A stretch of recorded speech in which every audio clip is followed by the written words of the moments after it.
சண்முக பரணி சீரியல்ல இப்போ ராட்டகாசமான எபிசோட் வந்திருக்கு. ஸ்கிப் நான் ஃபுல்லோடையும் கேளுங்க. அதுக்கு முன்னாடி அந்த வீடியோ பிடிச்சிருந்துச்சுன்னா லைக் பண்ணி பாருங்க. ரொம்ப பிடிச்சிருந்துச்சுன்னா நம்ம சேனலுக்கு வந்து சப்ஸ்கிரைப் பண்ணி கண்டினியூஸாக ஆதரவு வந்துட்டாங்க. எசகிக்கு வந்து சாப்பாடு வந்து வைக்கிறாங்க. சாப்பிட்றதுக்கு வந்து தயங்குறாங்க. அதுக்கப்புறம் வந்து நல்லா வந்து சாப்பிட்டுட்டு இருக்காங்க. அந்த இடத்துல இதை வந்து பாண்டியம்மா வந்து பார்க்குறாங்க. என்னது இவ சாப்பிட்றத பார்த்தாலே பயமா இருக்கே! இப்ப சண்முகமே வந்து சாப்பிட்ற மாரி தானே இருக்குன்னு கண்ண தொடச்சு தொடச்சு சாப்பிட்றாங்க. துண்ட மேல போட்டுட்டு சண்முகம் வந்து கோவத்துல, ஆத்திரத்துல சாப்பிட்டா எப்படி இருக்குமோ, அது மாரி தான் தெரியுது நம்ம பாண்டியம்மாக்கு. அல்டிமேட் காமெடியா இருந்துச்சுன்னே சொல்லலாம். இவன் ரூம்ல போய் என்ன படாத பாடு பட போறானோ தெரியலையே! சண்முகம் வேற போற போக்குல வந்து கொளுத்தி போட்டுட்டு போயிட்டா. இனிமேட்டு இவங்கெல்லாம் உனக்கு அடிமைன்னு அதே மாரி ஆக்கிடுவானோ! அடிமையாக்கிட்டா என்ன பண்றது? ஏற்கனவே வந்து எது மாரிலாம் இருக்கு, பாத்ரூம்லாம் கழுவுனதெல்லாம் லைட்டா வந்து நெனச்சு பார்க்குறாங்க. நிரந்தரமா எல்லா பாத்ரூம் கழுவுற மாரி ஆயிடுச்சுன்னா என்ன பண்றதுன்னு தெரியலங்கிற மாரி பாட்டத்தின் உச்சத்துல இருக்காங்க. சண்முகம் வந்து வீட்டுக்கு வேக வேகமா வந்தோன, அவங்க தங்கச்சி ஃபோட்டோவ பார்த்து ஃபீல் பண்ணி கதறி கதறி வந்து அழுவுறாங்க அந்த இடத்துல. தங்கச்சி உன்ன நான் விட்டுட்டேனே, எசக்கினா பொறுப்பான பொண்ணு இந்த வீட்லயே அவ தான். எல்லாரோட பசியும் வந்து அவ தான் வந்து தீர்த்து வைப்பா. சமயக்கட்டுல மட்டும் இருக்கிறா. அவளுக்கு என்ன தெரியும்னு நெனச்சேன். இந்த குடும்பத்துல அன்பு பாசம்லாம் உனக்கு தாம்மா நெறையா இருக்கு. எனக்காக தான் இப்படிப்பட்ட தங்கமான முடிவு எடுத்தியா? என் குடும்பத்துக்காக, எனக்காக, நமக்காக நீ எடுத்த முடிவ நெனச்சா எனக்கு ரொம்பவே மன கஷ்டமா இருக்குங்கிற மாரி கதறி கதறி வந்து அழுதுகிட்டு இருக்காங்க. என்னம்மா சொல்றா? தங்கச்சிங்கிறான், அன்பா பாசமா வந்து பேசுறான். இவன் தான் எசக்கி மூஞ்சிலயே முழிக்க மாட்டானே! அதெல்லாம் இப்போ ஒரு 10 நிமிஷத்துக்கு முன்னாடி வரைக்கும் எசக்கியும் இவனும் பழசெல்லாம் மறந்துட்டாங்க. அண்ணன் தங்கச்சியா மாறிட்டாங்க அப்படின்னு சொன்னோனே, அப்படியா? இது எப்படிம்மா நடந்துச்சுன்னு சொன்னோனே, நடந்த உண்மையெல்லாம் சொல்லிடுறாங்க. இனிமேட்டு என் தங்கச்சி மேல அவங்கலாம் ஏதாவது பெல்ட்டால அடிக்கிறது, ஏதாவது பண்ணாய்ங்க. அதுக்கப்புறம் அவங்களே இருக்க மாட்டாய்ங்க. வீடனே வந்து ரணகலப்படுத்திட மாட்டேனாங்கிற மாரி சண்முகம் வந்து உச்சக்கட்ட கோவத்துல வந்து பேசுறாங்க. இருப்பினும் எசக்கி வர பிரச்சனையெல்லாம் அவ தான் சமாளிக்கணும். ஒவ்வொரு வாட்டியும் வந்து பசிக்குதுன்னா சாப்பாடு போட முடியுமா? மீன் புடிக்க வந்து வலை வீச கத்துக் குடுத்தாச்சு. அவ வலை வீசி எல்லா மீனையும் வந்து சிக்க வைக்க வேண்டியது தான். அந்த மீன் பேரு சவுந்தரபாண்டி, முத்துப்பாண்டி, அதுக்கப்புறம் பாண்டியம்மா 3 பேரையும் அவன் நல்லாவே இனிமேட்டு பார்த்துப்பாங்கிற மாரி அல்டிமேட்டா பெர்ஃபார்ம் பண்ணிட்டு இருக்காங்க.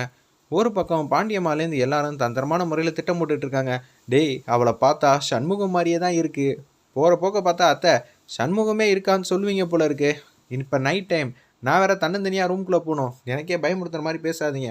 அவ என்ன செஞ்சு கிழிச்சிருவா அப்படின்னு சொல்லும்போது, அக்கா அவனே தைரியமா இருக்கான். நீ என்ன பாட்டமா இருக்க? டேய் உனக்கு தெரியாம இந்த வீட்ல ஏகப்பட்ட விஷயம்லாம் நடக்குதுடா.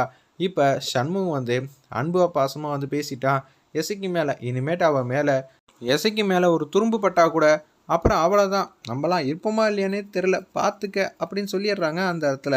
நம்ப பாண்டியம்மா எனக்கே பயமா இருக்கு. இன்னொன்னு எசக்கி எப்படி சமாளிக்க போறோம்னு தெரியலையே. இவன் வேற உசுப்பேத்துற மாரி விட்டுட்டு போயிட்டானேங்கிற மாரி புலம்பிக்கிட்டு இருக்காங்க. அக்கா நிம்மதியா தூங்குக்கா. எதுவா இருந்தாலும் காலையில பேசிக்கலாம். இன்னைக்கு இருக்கிற கோவம் இன்னைக்கு மட்டும் தான் இருக்கும்.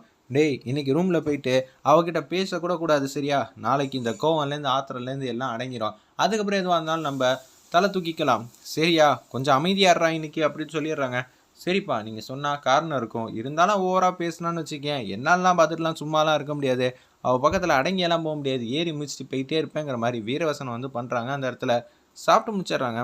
நம்ப எசக்கி சாப்பிட்டு முடிச்சோன்னே ரூமுக்கு வந்து கேஷுவலா போய் போலான்னு இருக்காங்க. அப்பன்னு பார்த்து முத்துப்பாண்டி வந்து உட்காந்துக்கிட்டு இருக்காங்க ரூம்ல. இன்னும் எசக்கி வந்து வரல. கதவு வந்து சாத்தியிருக்கு. அவங்க லைட்டா வந்து கண்ண மூடுறாங்க. ஒரு பக்கம் ரூம் கதவை வந்து வேகமா வந்து தொறக்குறாங்க. அலறி அடிச்சுக்கிட்டு எந்திரிக்கிறாங்க அந்த இடத்துல. உடனே வந்து என்னடா என்னமோ ஒரு வித்தியாசமா இருக்கு. சரி வேணாம் விடு. எசக்கி தான் வந்திருக்கா. நம்ம மாட்டுக்கும் கண்ணை மூட்டு தூங்குற மாதிரி தூங்குவோன்னு சொல்லும்போது தலானி எடுத்து அப்படியே மேலே வச்சு, ஏய் எங்கள் அண்ணனியா அது மாதிரி பண்ணணும்னு நினச்சேன். என் அக்காவை வாழ விடாமல் பண்ணுவேன்னு நினச்சியா? உன்னை நான் சும்மா விட மாட்டேன்னு சொல்லி உச்சக்கட்ட கோவத்தில் வந்து தலானி வச்சு அமுக்குறாங்க. வேற லெவலில் மாசா இருந்துச்சுன்னே சொல்லலாம். பார்த்தா இதெல்லாம் கனவு, என்னை விட்டுரு விட்டுருன்னு. அவ்வளோ சீக்கிரம்லாம் அனுப்பிச்சிட மாட்டேன் சரியா? பயம் மனசில் இருந்தால் ஓகே அப்படின்னு சொல்லிட்டு அவங்க மட்டும் தூங்குறாங்க. என்னடா அது கனவுல கூட இவ பயங்கரமாக வந்து பெர்ஃபார்ம் பண்ணிட்டு இருக்கா. இதெல்லாம் தேவையாங்கிற மாதிரி அந்த இடத்துல வந்து யோசிச்சுட்டு இருக்காங்க. அப்பா சாப்பாடு நிறைய வைப்பா. இனிமேட் நிம்மதியாக சாப்பிட்லாம். எசக்கி நானும் இனிமேட் பிரச்சனை இல்லாமல் சேர்ந்து இருக்க போகிறோம். அண்ணன் தங்கச்சியா அப்படி இருக்க சூழ்நிலை. அவளுக்கு ஏதாவது ஒரு பிரச்சனைனா நான் வந்து நிற்பேன். முத்துப்பாண்டியாவது யாராவது என் தங்கச்சி எவ்வளோ பெரிய மாசுன்னு கூடிய சீக்கிரம் அவங்க எல்லாருக்கும் வந்து தெரிய வருங்கிற மாதிரி அதிரடியாக வந்து பேசுகிறாங்க அந்த இடத்துல நம்ம சண்முகம். அப்பாடா அப்பனா நம்ம பரணி மேலே உனக்கு எதுவும் கோவம்லாம் இருக்காது இல்லடா? அவன் மேலே கோவப்படாதடா. அவள் அன்பா பாசமாக அந்த குடும்பத்தையே வந்து வழி நடத்துகிறா. திருப்பியும் அவன் மேலே வந்து பாசத்தை வந்து வழி கொண்டு வரப்பாரு. ஏன்னா நீங்கள் 2 பேரும் சேர்ந்து வாழ ஆரம்பிங்க அப்படின்னு சொல்லி அந்த இடத்துல பேசும்போது இவ்வளோ நேரம் கேஷுவலாக இருந்தவங்க சொல்லி முடிச்சோன்னே டக்குன்னு வந்து ரூம்குள்ளே வந்து போயிட்டாங்க. மாமா எடுத்தோடனே இதெல்லாம் சொல்லணுமா? பார்த்துக்கலாம் மாமா. என்னம்மா அவனுக்கு தப்பு? உன் மேலே நினச்சிக்கிட்டு இருந்தான். இப்போ உன் மேலே தப்பு இல்லைன்னு அவனுக்கு நல்லாவே தெரிஞ்சிருச்சுல்ல. அது எல்லாம் அவனுக்கு புரிய வைக்கணும். பழையபடி நீ வந்து சேர்ந்து வாழணும்னு நினச்சா, அவன் வந்து தனியாக போகிறதும், அவன் வந்து உன்கிட்ட வந்தா நீ தனியாக போகிறதும் இனிமேட்டு இருக்கவே கூடாது. காலையில் ஒத்துமையாக நீங்கள் 2 பேர் இருக்கணும் சரியா அப்படின்னு சொல்லும்போது கேஷுவலாக வந்து ரூமுக்கு வந்து போகிறாங்க. ஐயோ! இவன் மேலே கூட அவ்வளோ கோவப்பட்டுட்டோமே, இப்போ ஏதாவது பேசுனானா என்ன ஆகுது? ஆல்ரெடி அவ்வளோ பேசுவா. இப்போ அவன் மேலே தப்பு இல்லைன்னு எனக்கு புரிஞ்சிருச்சு. இப்போ என்ன பண்ணுறது?